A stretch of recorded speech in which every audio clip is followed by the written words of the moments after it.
She's been like that forever.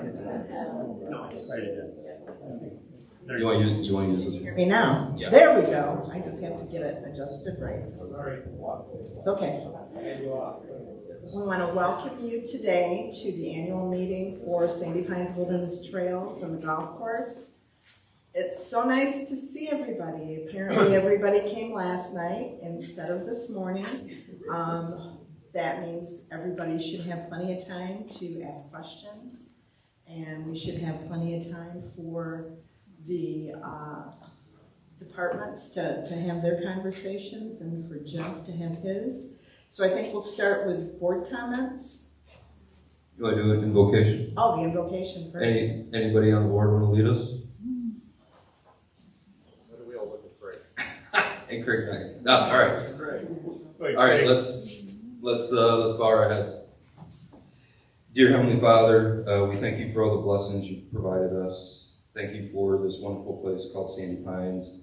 It's hard to believe that we are ramping down our season. Every year it seems to go faster and faster. We just thank you for allowing us to be good stewards of this park, have good members, continue to fill us with strength, wisdom, and guidance as we try to make good decisions for the overall park and our overall membership. Thank you for this board. Thank you for the staff. Thank you for the members that we have, and continue to just fill us up and with continued blessings. Continue to watch over those that may be struggling in times of need, whether it's health, medical, financial, whatever it is. Please touch them with your healing hands and continue to bless us forever and more. In Jesus' name we pray. Amen. Amen. All right, so we'll go over some quick agenda items. We'll have about 10 minutes for board members to speak, so about a minute, 2 for each. If they want to yield their time to their neighbor, they can do that as well. Kimberly and I, we have about 10 minutes. I'll go over the operations review for the park, and then Kimberly will go over financials. Dave Ingalls, who is here, Lake Monterey Golf Course new general manager, he is solo right now at the golf course, so we are having him, check people in. So he's not able to join us today. So Kimberly and I will also do the Lake Monterey Golf Course update as well. So with that, we can turn it over to board members if they want to have any comments. Why don't we start with Bob? Here you go. Believe it or not, I've got no comments unless something comes up that I can help with. But I have no comments. I had invocation yesterday, and I write mine out so I know what I'm going to say. So I didn't do it this morning. Anyway, I'm glad to be here and find it a privilege to be on the board. I guess since we're in a house of worship, we'll continue to pray for good weather for the poker room this afternoon. I'm in year 5, or my 5th year on the board, and it's just a pleasure to work with the board, work with the staff, and work for you.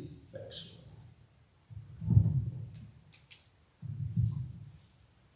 Like Paul, I'm very thankful to be here again, working on the board. It's been an experience, and it's been amazing to get to know more people. It's an excellent way. The other excellent way to get to know more people is through volunteering, and I encourage everybody to do that and to get on committees. If you have an interest, we can always use your help. Oh, and I also want to thank Kelly and Stephanie, because today is their last official meeting from their terms. Stephanie chose to not run and leave us, and Kelly's reached his max. I'm not going to make any personal comments about the blessing that is, but we're still going to see them. They're still going to be helping us. They're still here, so thank you. It's my turn now. Actually, I find it kind of humorous in the fact that for the last 6 years, these guys have made every effort possible to keep the mic out of my hand, and now for the last hour, they give it to me. And Jeff said, you got 2 minutes. I think I might take up the whole hour. Now, seriously, I want to say thank you to the membership for just giving me this opportunity to serve the last 6 years. It's something that I totally enjoyed. And I appreciate you guys giving me your confidence and your vote. I've been blessed with working with not only this group, but past board members. And the most positive thing I can say out of that is every one of them that I served with have looked at what was best for the park and their interest in our communications and what we've done. So the park is blessed, whether you know it or not. We've had a good group. So I'm going to turn the mic over to Rick and say thank you again, and give Stephanie an opportunity to talk. Thank you. Thanks, Kelly. Yeah, I'm also finishing my 5th year on the board, and I'd really like to just thank the administration. Jeff and Kimberly, they do a fantastic job, and all of the staff. They're really the backbone of this organization, and there's so much that goes on, and I know there's a little drama now and then, but for the most part, they're doing their job day in and day out, above and beyond, to make sure that everything is taken care of and all the members have the opportunity to enjoy this beautiful place like we do. So, you know, like we said, sometimes there's a little drama. You know, the vast majority of the people, everybody comes here, enjoys it, they mind their own business, they do what's in the best interest of everybody, not just a select few or a small percentage of the members. So I'm proud to keep working on that, make sure we do what's right for the park, and enjoy, like I said, working with this board and other boards previously, so thank you. Good morning. Thank you also for giving me the opportunity to be here. I've had people this year, I'm just finishing my 1st year, say, well, are you sorry yet? No, I'm not. Yes, as Rick said, there's been tough patches, but we work through them, and all of us as a board work together and do the best we can for our membership. And I also want to thank our staff. They do a tremendous job, and I know I didn't see it all before I got more involved, and the more I'm here, the more I see, and how proud I am of everybody, the members, the staff, the board, all of us. So thank you. Good morning. I also want to thank you all for coming out. It's nice to see you come out and get the information firsthand rather than relying on Facebook for somebody's opinion. I want to thank all our employees here at Sandy Pines. All of you. You guys do a fantastic job, make this an amazing place. Also want to thank my fellow board members. It's been quite an experience. This is my 3rd year. Hopefully I get another 3, but we'll see. And it's been kind of a tough year this year. So some things going on. We'll get through it. We'll work on it. Just be patient, be kind, and we'll get through it. Thank you. I'm Stephanie, and I'm done. My reason to not run was we're moving over to Ann Arbor, and so I just feel like I can't give the time that the board requires, and I don't want to shortchange our members. But I would like to just say thank you for the last 4.5 years. My time started because I got involved with the Lake Committee. The lake means a lot to me. It's meant a lot to me growing up here. And I'm really proud of the things that we've accomplished on the Lake Committee and being able to take those to the board. We've done riprap, we've done buoys, we are working on the dam this fall. Huge accomplishments. It's taken a while, but the park has really set aside some significant resources to put into it, and I'm just so proud that the board and the park sees the value that the lake brings to each and every membership. And I just want to thank everybody for letting me be a part of this group, and I feel like I've made some lifelong friends, and it's been a good experience. There have been some challenges, but I have full confidence in the board going forward that it'll be worked through and for the benefit of every member here. So thank you everyone for trusting me. All right. Thank you for the comments. A couple of things before we kick off the update. So again, Kelly's 6 years, right? He's done a great job, servant leadership, and he's been on our rules committee for a long period of time. So we want to thank Kelly for that. Just a small token of our appreciation for you serving. There's a gift for you, so thank you very much. We're going to miss you. And Stephanie, she already put out her accolades. We talked her in. She was the lake committee chair. We talked her into joining, and she's done a great job leading a lot of the lake activities stuff as well. So, Stephanie, thank you. We're going to miss you as well. So.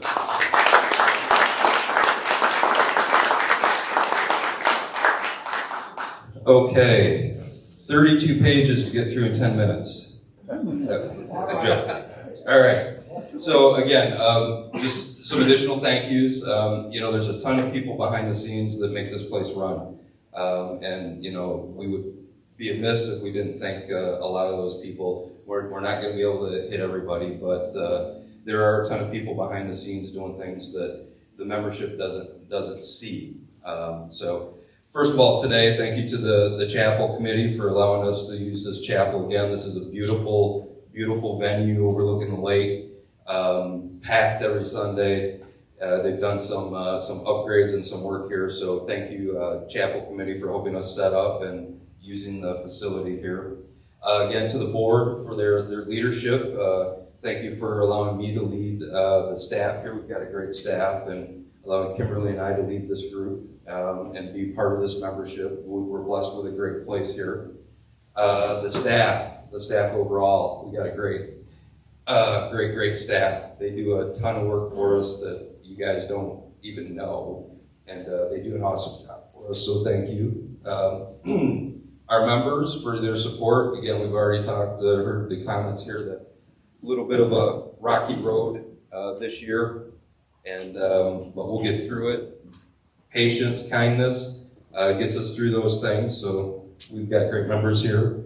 We're just truly blessed to be a part of Sandy Pines. So with that, I'd like to introduce the staff. So Kimberly Williams, you know her, she's our CFO. She does a great job leading our financials and making certain that our financial stability is ongoing and strong.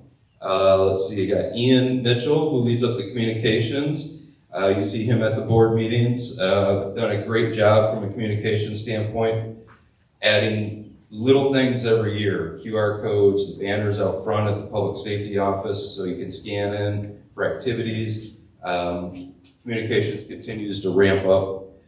Paul Scoff, leading public safety. You see him around. Thank you, Paul.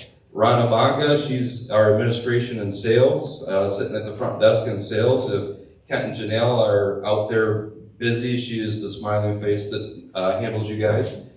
Amanda Griffin, you may not see her a lot. She's our human resources person. A ton of stuff behind the scenes. We have roughly 200 people during the season that we employ, and we've moved everything to electronics through our Paylocity system. Somebody's got to enter that stuff into the electronic system. That's your person right there. So if you have any kids or anybody that's working rec, dairy dip, she's taken our HR department to the next level. So thank you for that. Nicole Milbacher, we try to make it easy in member service. We have Nicole Milbacher, and Nicole Kling is actually at the desk right now. Couldn't make it while we were here. Member service, again, great feedback. They're doing a great job up front, and so when you answer the phone, you only have to deal with a Nicole. So, Ben Fifelski in maintenance, again, his team behind the scenes. This park continues to look great every year. Small things that they continue to do, as well as large things that you may or may not notice with upgrades in the park, how it looks, fixing things. His team is doing a great job for us, and it's because of Ben's leadership. Thank you, Ben. Jim Buchanan, park inspector. We brought Jim in this year. We'll talk a little bit more about that department. Jim continues to do a great job for us. And then Janelle, she's behind the scenes. She wears lots of hats like most of us, but she handles camping. She does some of the for sale by owners, administrative work, committees, if you're involved in committees. Janelle does a lot of things for us in the back. So we're blessed with a great staff, so thank you guys. We appreciate all the hard work you guys are doing. All right, let's get to the operations update here. So some things that we've been proud of this season. We've already talked about the staff. They're doing great, and they continue to do great every year. But we put a lot of time and effort in making certain that we have the right people in the right places. We continue to make improvements. They've done a great job for us. Phase 2 pool, that was a big deal. We had the pool committee probably 3 years ago start with surveys. What are we going to do with where are we going to put a pool? What kind of pool? That project located, beautiful location. It came in on time. We're getting the numbers in. The pool construction, the construction itself, it looks like it's coming in under budget, and it's a great addition to the park. Great feedback. Ben helped lead that project with our construction crew, so that was a huge item for the season that we took on that was successful. If you didn't notice, food operations. We now are in the food business. We brought in the Country Cafe. That was a long journey to bring that into Sandy Pines. Dale Yoder moved out of the park and garden area and is leading our food operations. He staffed it, great food. If you didn't notice, Craig Van Ord, who used to be a cook back in the day, is cooking again, and it's great to see him smiling behind the grill and serving people. We've got great food. We have lines out the door at the Country Cafe for breakfast and lunch, and that's been a great addition. Dairy dip. So that's another project that we did this year. We always chuckle because we get at the end of the season members coming in saying, "Hey, it's the end of the season. You guys can go drink coffee, eat donuts, and not do anything during the off season." A lot of these projects are developed, and their success for the season is because of the off-season work. So we added the dairy dip. Again, a lot of behind-the-scenes support. Amanda and HR had to bring in new staff to our network here. The dairy dip staff, led by Dawn. I don't know if many of you know who Dawn is. Dawn worked for Jim Warner, and I think actually worked at the dairy dip before Jim Warner took it over. She was key to bringing into Sandy Pines, and that staff has been great. It's been a seamless transition. It's been a great addition to the park. A couple of other things that's behind the scene. I want to go back to the Country Cafe. I missed this one, but when we took that over, it was a little bit of a mess. And again, Ben and his team. We've got a ton of talented people. I think Kimberly alluded to that during our 10-year capital review. We got a ton of talented people on staff. Ben and his team took that thing and made it look beautiful. So that's been a great addition. And then that all sounds easy, but then from Kimberly's perspective, we didn't have a cafe. We did have a store. We didn't have a dairy dip. We've got Happy Shack. Where does all this fit into the financials? During the off season, she had to reconstruct our financials to fit these new businesses into how they flow into Sandy Pines from a financial standpoint. Reporting out every month to the members and to the staff and to everybody, showing, hey, we are financially sound. These are good decisions that we made. That took a ton of work. So Kimberly's efforts during the off season, thank you for that, because that was no small task. Feedback on park inspector's office the last couple of years. Hey, feedback from the membership was the department was understaffed, lacked timely responses, what's going on in that area. We took that to heart. We restructured that. We tripled the staff there. So we have Jim Buchanan. I think we keep our succession planning is from the Lake Committee, because Jim was on the Lake Committee. We brought him into the Park Inspector's office. Stephanie was on the Lake Committee. We brought her onto the board. Jim was leading the Lake Committee for a lot of our projects here. He graciously stepped up, said he would take that position. We brought in Steve Helmer, Cindy Murray, administrative person at the front desk. So Jim has many, many years of construction knowledge, code, things of that nature. What's been missing in this department, and it's, I'm not gonna lie, it's been ruffling some feathers.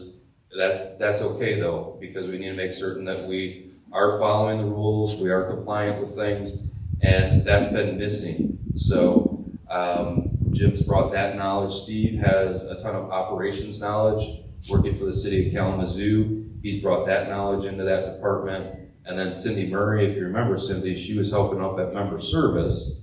And because of the systems that we've implemented 2 years ago at member service, we didn't really need 3 people up at member service during the off season. So Cindy raised her hand and said, move me over to park inspector. I haven't checked with her yet to see if she's okay with that after this year.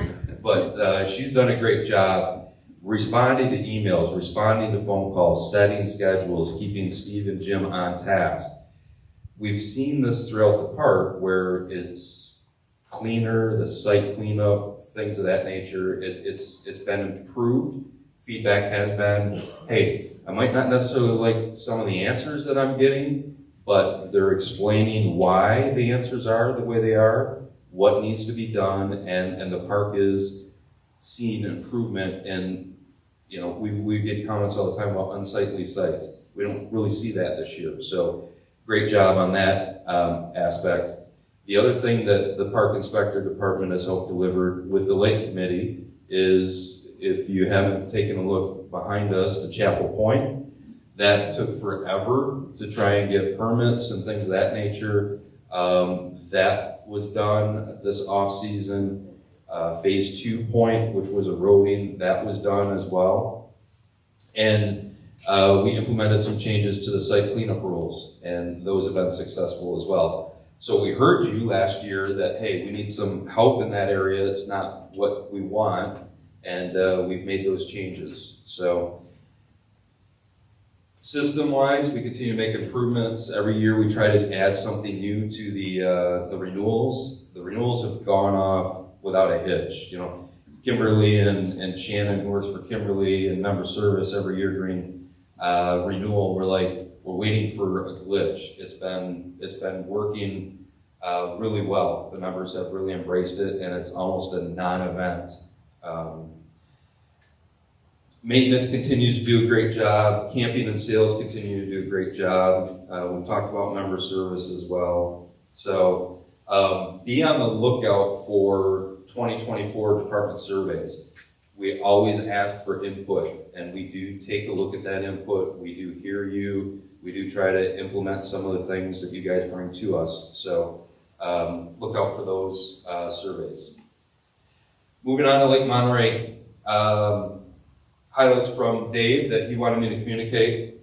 The grounds crew, they've implemented some process procedures. They've been more efficient. So they're in and out doing their jobs. What that means is they're clocking in, they're doing their jobs, they're clocking out more efficiently. That then relates to how they handle the financials and where they're financially. Can really talk about that.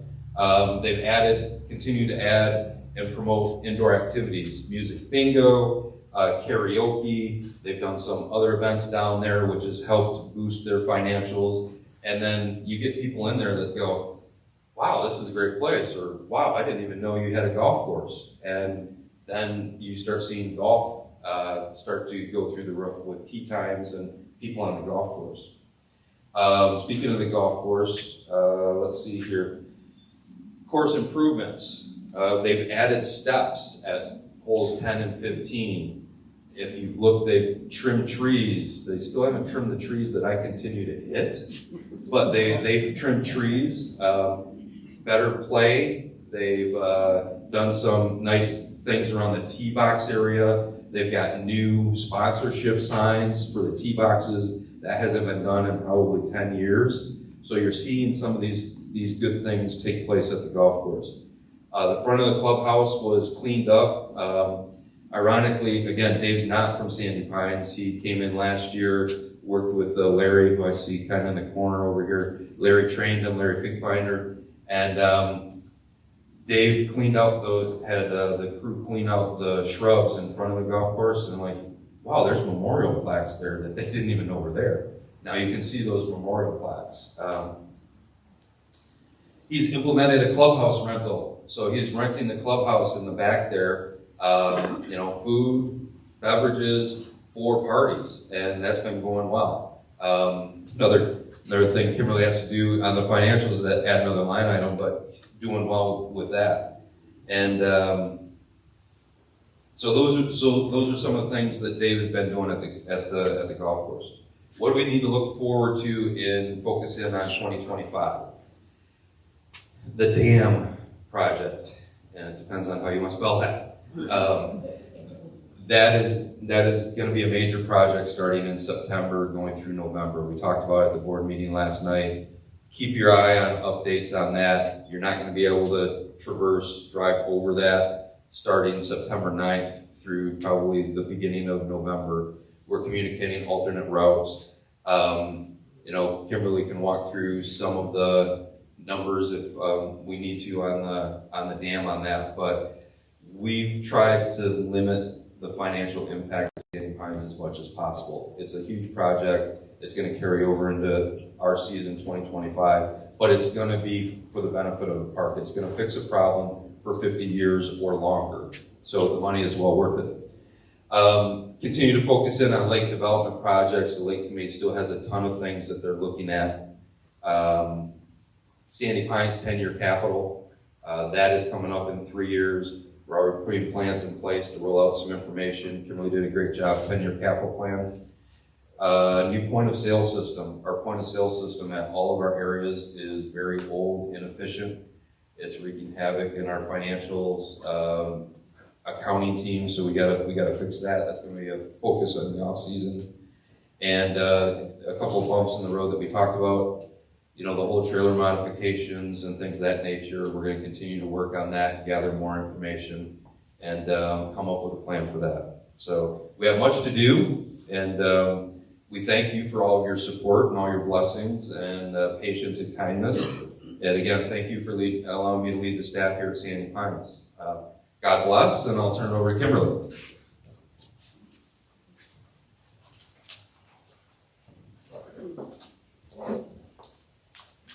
All right, so thank you for coming and listening to the report and trusting me in the financial reporting of Sandy Pines. So I'm going to go through a brief review of where we're at with Sandy Pines today and then shuffle into the Lake Monterey as well. So first of all, as of July 2024, our days cash on hand, we're currently at 168 days. Historically, trends have suggested a slight decline over the final 2 months of the season, with declining activity in the park and normalized operational costs. However, with the projected fund transfers for the pool and the capital payback, the days cash on hand is estimated to reach close to 190 days. The recommended range for a not-for-profit organization is between 90 and 180 days, or 3 to 6 months. Going into 2025, it is important to note that an additional $88,000 will be allocated from operations to capital following the application of the CPI increase to the annual capital amount. This will be the second year of implementing this application. Without this transfer, the adjusted cash budget for fiscal year 2025 would be $483,987. Or slightly below the previously realized cash budget of $500,000. Although we're going to notice a little additional pressure on operations, the allocation of an additional percentage of funds to capital will help to reduce the activity of transferring already taxed operational dollars from income into capital when the need arises. The CPI index for the 12-month period ending in March 2024 for the fiscal 25 budget is 2.8%, which is resulting in an increase of $46 per membership. Of this, $40 will be allocated to the annual dues and $6 to annual capital. The overall increase in operational dues over the past 9 years is 29%. This is attributable to recent spikes in the Midwest CPI index, specifically 2013 at 3%, 2014 at 8.6%, 2015 at 4.9%, and 2016 at 2.8%. It is important when determining the increased costs in operational dues that you are not factoring in other assessments such as additional capital or the revised capital Wi-Fi TV assessment. The change in those assessments brought major enhancements, additional amenities, and upgrades to the park. Since 2016, the overall equity and value of the park has increased by 31%. Contributions to capital from operations through our reserve funds, so the money that we have transferred from operations into capital, amounted to $3.6 million and represented 26% of the total capital additions over the past 9 years. Additionally, outside funding from the source federal, state, and local governments grants totaled $3.5 million, accounted for 25% of the capital additions during that same period. We frequently report on the proportion of operational dues relative to overall operational expenses. Since early 2016, operational dues has consistently covered 40% of those expenses, with the remaining 60% funded through operational income. However, due to the inflationary pressures on operational costs, particularly in areas such as utilities, contractor services, commercial insurance, and supplies, along with the set application of the Consumer Price Index to increase dues, this coverage has shifted. Going into 2025, we are seeing that dues will cover 36% of operational expenses, with the operation budget absorbing the remaining 64%. So I just wanted to make note of that shift. So as the operational expenses, we're seeing increased pressure on those expenses. We're limited to what CPI says, and we're seeing a shift where the operational expenses is covering more. The Charles Schwab investment account saw a $36,000 increase in July, with a total gain of $100,000 compared to the previous year, and $783,000 since its inception. Year to date, net income is currently $1.171 million, reflecting a $289,000 decrease from the prior year.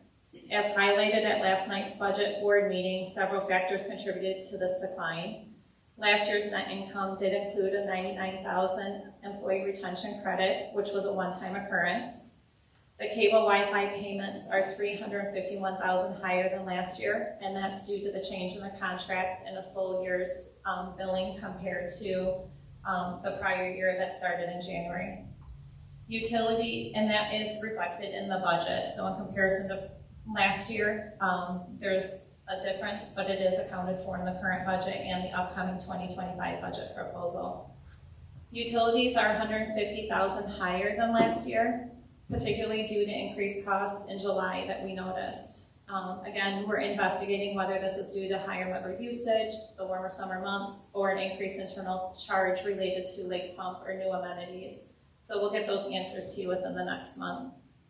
Labor costs have risen in the recreation department due to the addition of staff for the new amenities over the past year. So those are specific things that affected the decrease in the net income from the prior year. Just a few brief highlights per department. Sales and hospitality revenue has increased, primarily driven by higher internal sales. I want to note the growth is attributed not to an increase in the volume of the trailers sold, but rather to the rising trailer prices. Additionally, an uptick in camping revenue has also contributed to the overall increase for sales and hospitality. As budgeted, an increase in revenue was anticipated for maintenance, which will help offset the rising costs of maintenance services over the year. This includes higher expenditures in recent years for winterizations and our pump outs, which have been offset in the increase of the fees associated with those services. Security income, our revenue has risen due to a slight increase in violations and higher guest pass income, and this is with more guests frequenting the park. Park and Garden, the net income is up $27,000. That's driven by a $31,000 reduction in cost of goods sold and a $26,000 reduction in our overall expenses. And then last, retail, our net income is up $115,000 from last year, reaching 55% of the fiscal year budget. This increase is primarily due to the reorganization of the country store, the cafe, under the retail department, and the addition of the dairy debt.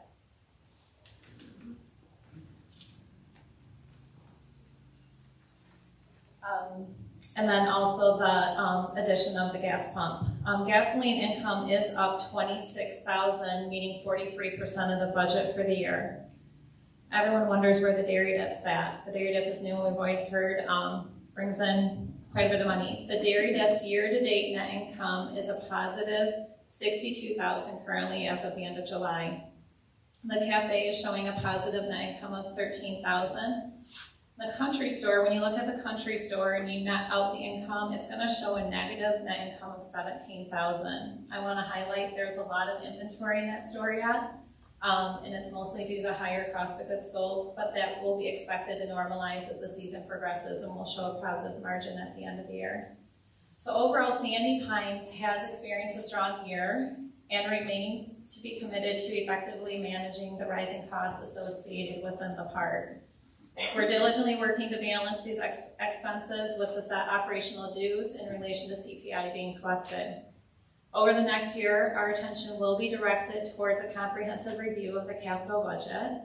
With the 10-year capital reserve nearing its expiration, we will assess both current and future needs to ensure this park remains in the best and most sustainable condition as possible. So that's the overview of Sandy Pines today. Lake Monterey, as of July, we've seen great strides in Lake Monterey as well over the past few years. I want to thank both general managers that have helped with that. So Larry, that kind of led it on in the past, and then being taken over by Dave today. Operational cash for Lake Monterey is increased by $164,000, and that's primarily due to the recent payouts of our member receivable and the strong financial performance both last year and continuing this fiscal year. Net income is up $74,000 from last year, driven by the following factors. We're noticing green peas is up 16%.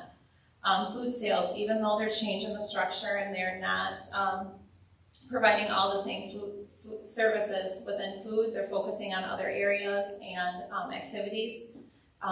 They are maintaining the net income with last year as they're reducing the cost of goods sold.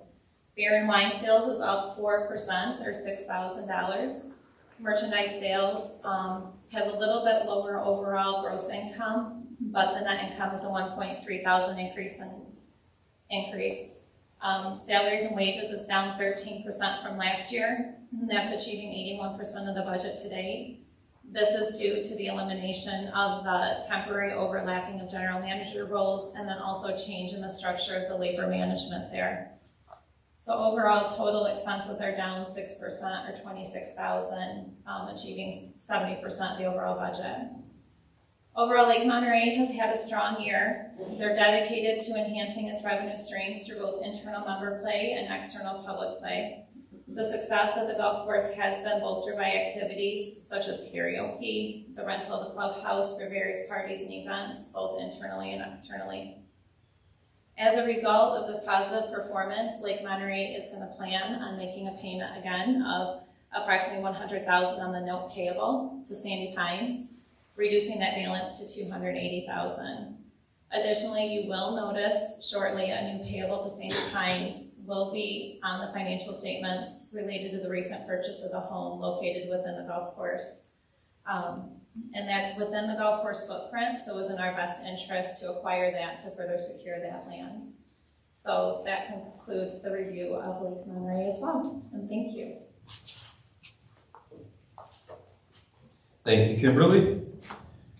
All right, this is your time. So any questions that are on your mind? Anything you want to ask the board, myself, Kimberly, the staff? You guys are awful quiet. Did you guys get your coffee this morning? Yeah. Okay. Everybody's just excited to get out and vote, right? Do not forget to go out and vote 10 to 2 at the North Shore building for our candidates this year. We've got some great candidates. So, yeah. We got a mic over here. Oh, sorry.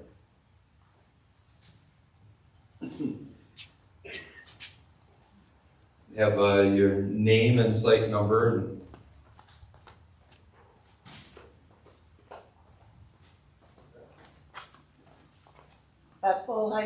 156. I hear we keep going on and on about Lake Monterey and all the funds that are gonna be needed. Also for the dam that we're gonna be responsible for $750,000. 2 years or 3 years ago, all of a sudden us boat owners ended up with a motorized boat sticker with a $110 cost that I did not think it was there before. I want to know why all of the members are paying for that. We're all paying for a golf course that most of us don't use. So why isn't that $110 being charged to everybody? So you're talking specifically the $110 motorized, so those costs have always been assigned specifically to the boats that are on the lake. We've always had, again, from my understanding, we've had motorized, non-motorized stickers. So any of them that get parked on the lake, used on the lake, those have always been charged to the members that own boats. The only difference was back in the day, and I'm sure a lot of the board members here, they've been here longer than I have, but back in the day, what was in that boat sticker was a boat stake fee. We separated out the boat stake fees. You still have a boat sticker, and then it was deemed 2, 3, actually I think it's going on 3 years now that we increased that rate. That sticker money goes into the operations fund, and part of that conversation was, well, electricity for wells are going up, the chemicals to help spray the lake, all those were going up specifically for the lake. So through the research of the lake committee, finance committee, it was deemed we're gonna do a $110 boat stake or sticker fee for anybody that puts a boat on the lake. Okay, then my question is, we've known this dam is failing for years. Why was there not a boat Lake Monterey assessment created, unlike the golf course assessment? That's not accurate. So again, our dam, at least the records that I have from 2011, 2014, I gotta go back and look in the binders, but back in 2013, 2014-ish, our dam is graded by the Allegheny County Drain Commissioner, and that's been deemed satisfactory, which is the highest rating, the highest level, all the way up until we identified an issue in December of 2023. And in December of 2023, we had state engineers, an engineering company actually picked by the state, and the county come in and say, yeah, you have leaking on your dam that hasn't been present, it's a new event, and they deemed this needs to get fixed immediately. So that's why there's never been an assessment on the lake for the dam, because it's never been a problem until December 2023. Just for Lake Monterey overall, how did a golf course assessment begin? Why wasn't there a Lake Monterey assessment begun? Now that we're in this mess and owing all this money.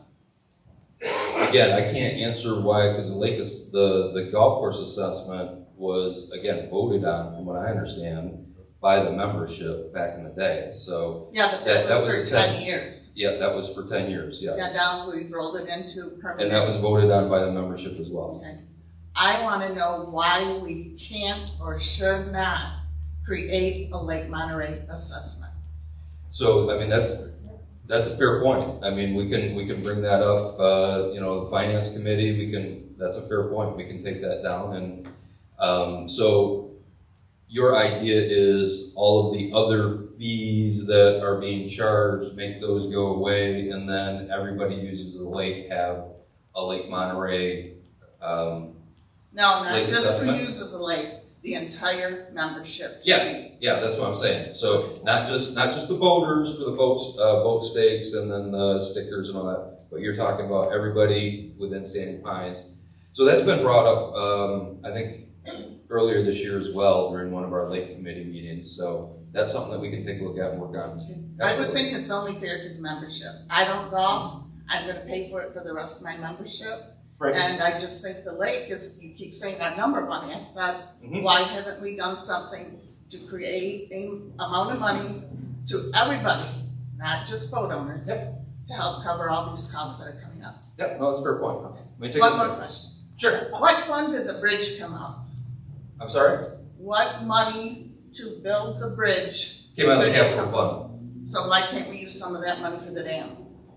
So we're still looking at, well, number one, there's no more money left over from that project, right? That project actually, back in the day, 10-year capital, I think it was deemed a cart pathing or crossing, and it was started out at a couple $100,000 up to 500. That was 1.3 million. Okay. So again, the challenge with our 10-year capital, I'll get to you answering your question in a second. But the challenge with our 10-year capital is when that was approved back in 2017, 2018, almost every single project on that list had an estimated amount. By the time we actually implemented those projects, inflation, wages, things of that nature, blew those projects out of the water as far as what the original costs were versus what we actually had to pay. So we had X amount of money in that fund, and that money has dwindled based on the projects that we've done. So answering your question, why, where did that come from and why aren't we doing anything for the dam? The dam right now is estimated at $1.4 million. Again, that's an estimate. The timing and the costs are being driven by the county and the state. Our team has actually gone out and secured, Steve DeArmond, Public Safety, has gone out, written a grant, and got 50% of that reduced for this membership. So we've already got a 50% reduction for that cost. Now, what's in front of the board and finance committee is how do we pay for the balance of that? There's $677,000 roughly that still has a balance for that. That is nowhere in our capital budget. That is nowhere in our funds. So the board is reviewing options to determine what and how we pull that money and pay for it. And that's something that I think we'll get an update in September. Don't have an update for you right now. My hope is that you would prioritize that and that a Lake Monterey assessment would be added to be fair to everybody within this park. Thank you. Thank you. Good questions. Time. Rick Poole, 342 in Phase 1. Kimberly was mentioning that the ratio of the what the dues cover, has gone from 40% down to 36%. Is there any type of precedence? Because it almost seems like we're going in the wrong direction there, and that the dues should cover a larger percentage of that. And so, has there been any discussion as to how to reverse that trend? Yeah. So that sounds like that's a question for Kimberly, right? So I'm going to give Kimberly the microphone. No, that's a great question. So we can't control the operational expenses that the park is hit with, except for absorbing those costs. But as I stated, the operational dues only increases by what the bylaws tells us we can increase them by. And in the bylaws, it states that we can increase it by the March for that prior year, their Midwest CPI index. Now, that's not an overall cost of goods, household items, inflationary marker. It's a CPI index. So it doesn't completely reflect what costs we're seeing. So you're very right, which is why I wanted to point it out. So I'm glad you caught on to that. The only way to change that is with the bylaw change. That would be my next pointing out. That is the board going to consider then changing the bylaws that would allow you to have a larger increase, right? Because we know that the inflation number is very variable and things like that. So we have that in our HOA though too. But I guess I'll just put that to the board. Something to suggest is changing the bylaws that would allow that number to increase to cover the increased costs that are not necessarily covered by your traditional CPI. You want to speak on that? And, we've looked at that over the past few years, and what we've kind of tried to direct the budgeting towards is to actually increase the fees that come in from, the money that comes in from campers and seasonals. For a long time, that money, those didn't go up very much. They didn't go up the CPI. So we've been very successful in directing some of those increases towards the seasonals and the campers rather than on the members. But I mean, we can look at that. We've talked about it, but you know, as you probably know, that's not a very popular thing. And It's reality. at some point in time, we'll probably have to look at that. But we've been directing more funding coming in from outside. And, you know, we've raised the cost of seasonals. We get no kickback on that. So as far, you know, we can look at that if we need to, but I would like to see more money coming in to support the part coming from outside sources. It's just looking at it from a broader perspective, Right. a long-term type thing. Right. And, you know, I have the same situation in our HOA at home, right? Same, you're limited by what's in the bylaws and things like that. So if you would take that into consideration. Absolutely, we will. Thank you. Thank you. That's all I have.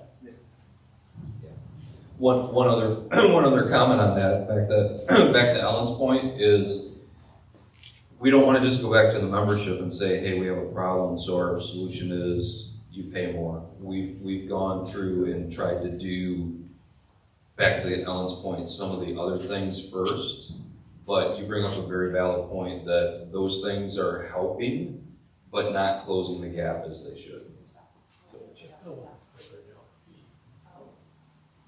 A couple things just in this last budget that we did to help offset that cost is we're increasing the guest fees. So when you do have a guest come in, we're increasing that from $5 to $7. We actually came forward with a different amount, but it settled at $7 per car.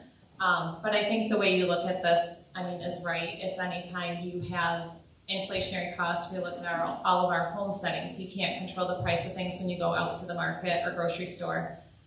But if you don't have it coming in through your operational income, it's going to hit your savings. And essentially what we're seeing is if we're not offsetting it with other fees outside of our operational dues, it dips into that savings or those days cash on hand. But again, as Jeff stated, we're looking at outside sources, the camping, and Ellen said the camping guest fees, those areas that specifically are affecting those costs or using those costs too. But again, we're limited to what the bylaws say, but it's a good point. Yeah. One other point that was added to, we'll get to you, Dan, I promise. Last one on this is, another item that was passed in the budget last night is anybody new buying into the park, that you'd mentioned HO fees down wherever, right? We've gotten some feedback from members that, hey, when I'm in Florida, if I'm in an HOA, I have a buy-in HOA fee. So that is getting added as well moving forward for any new members buying into the park, and that will go right to our capital fund as well to try and help offset some of these capital items. So, you got a question, Dan? I do. I'm Dan Coleman from Phase 4, Site 21. Actually, I have a couple questions. Sure. So, the first one is, I happen to be out on the website having a very enjoyable time looking at the financial statements. And I was looking at the September 30 financial statement that ended last year. And I noticed that the operating profit and loss, if I looked at the year-to-date activity, was a negative $31,000. So I know from a not-for-profit standpoint, our goal is to have that number be zero, okay? And so then, to make it even more exciting, I looked at the June end and saw that same line item, we were at $1,590,000 to the positive. So the question I had was, fiscal year ends September 30. There must be an awful lot of stuff that's going on that you're trying to align everything so that we get to that magic zero number. Yeah. So our accounting staff is myself and Shannon, who helps in paying the bills. But our year-end file is about as big as my stack here, in year-end entries. Some of that is inventory cost adjustments. I go out to all of the managers and they will inventory their gas, what their gas levels are, the inventory in the Park and Garden store. I know we've had this brought up many times. Can you do a monthly inventory at the Park and Garden? It's not feasible with the staff we have and the size we are. So there are quite a few directed entries. It's a balancing act, and that it's done carefully and thoroughly with the accountants, but it is the closeout of the year. Also, to keep in mind, we have the revenue, our largest spike in revenue, and I've drawn this out on a graph before for the Finance Committee and the board. In October, you have all the dues come in, operational dues, and then the revenue kind of drops down. And then each quarter it goes up slightly because of our quarterly assessments for electric, and then the state unit tax, etc. And then in March, you're going to see, or the March 31st, you see another spike with renewals, and then after that, it just kind of maintains itself with whatever members are spending within the park. So you're going to see that balance where there's a huge shift in operational expenses in these last 2 months versus the revenue. So we're taking last October's money, and we're spending it through the rest of the summer in order to be able to. That sounds like a good graph to put in my next footprints article. Okay, yeah, that helps. Thank you. And so you talked about, my other question is, it may be a multi-step question, so bear with me for a second here. Members have to have a background check, correct? Correct. Renters, anybody who's coming on from a seasonal renting standpoint, do they have to have a background check? Yes. They do, okay, all right. So the renters are following our rules and everything like that. If a renter breaks a rule, they can't be assessed the demerits or whatever we call the points. The points. Yep. How is that handled? Well, you have a couple of things. One, they are held accountable to our rules. You can hit them with a monetary violation, and then depending on the rule, we can remove them from the park immediately. If there's a continued pattern, they have to reapply every year. We don't accept them back the next year. Okay, all right. And so that led, and again, everything you read on the internet is true, correct? That's what I thought.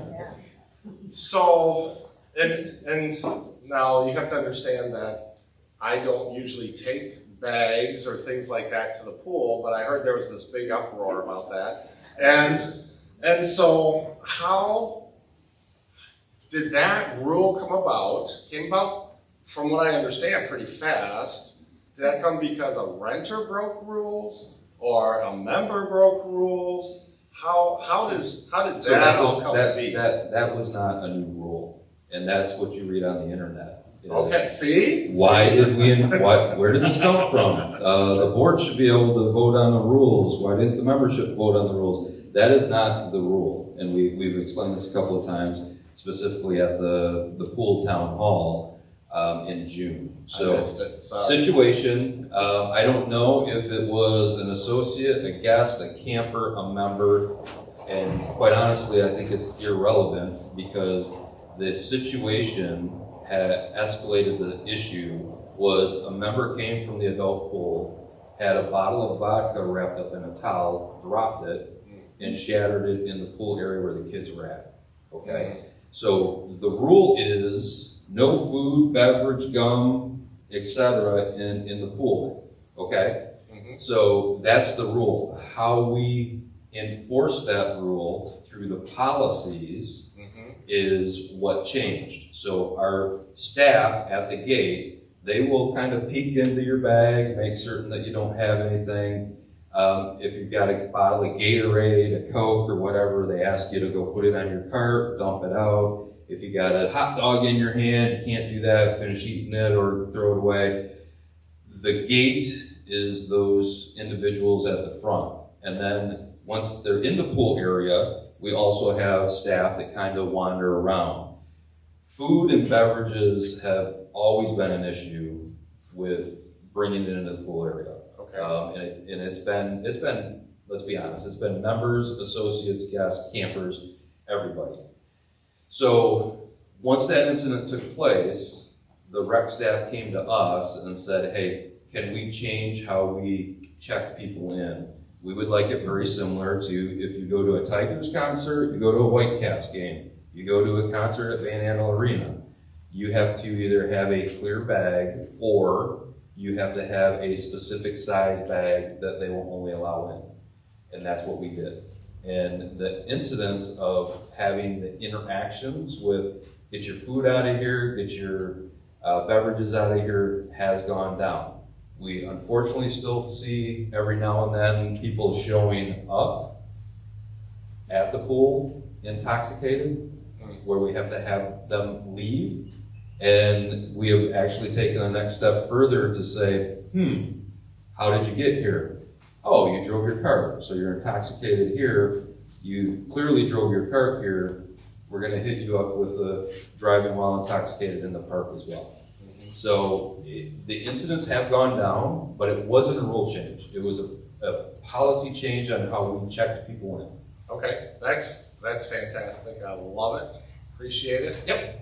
It just helps quell. Thank you for asking the question, though. Some Because of those things. what else you got, Dan? Anything else? Actually, Put the clipboard down. that's it. All right. Thank you, Dan. All right, we're about 5 minutes over, but I went over about 10, so we got 5 minutes left if anybody wants to ask any questions, make any comments. Going once? The signs are very nice. Thank you. And again, our maintenance staff, very talented. They came up with this. If you remember, we had the paper ones, and we don't have any wind today, but they would be blowing all over the place. So maintenance team came up with that. Great idea. Jeff and I are taking ours home. Yeah. Yes, you guys do get to take yours home. Those are your parting gifts as well. We were gonna start the bonfire, wasn't we? Yeah. Maintenance did a fantastic job on the train depot too. Yes. I've said it before, I wanna say it again in front of everybody. It's phenomenal. Great job with the train and the train depot for maintenance. Absolutely. Thank you, Pat. All right. Well, hey, we're going to wrap it up here. Another good season at Sandy Pines. A couple of bumps in the road, but we're blessed to be here. It's a great park. It's still a great value. I want to make certain that everybody understands that. It's a great value here. We talk about costs and things like that, how it's impacting the membership. But for what we get here at Sandy Pines, this is still a great value, and you guys make it a great place. So thank you. Don't forget to vote, go out and vote. God bless. Have a great rest of the weekend. Thank you.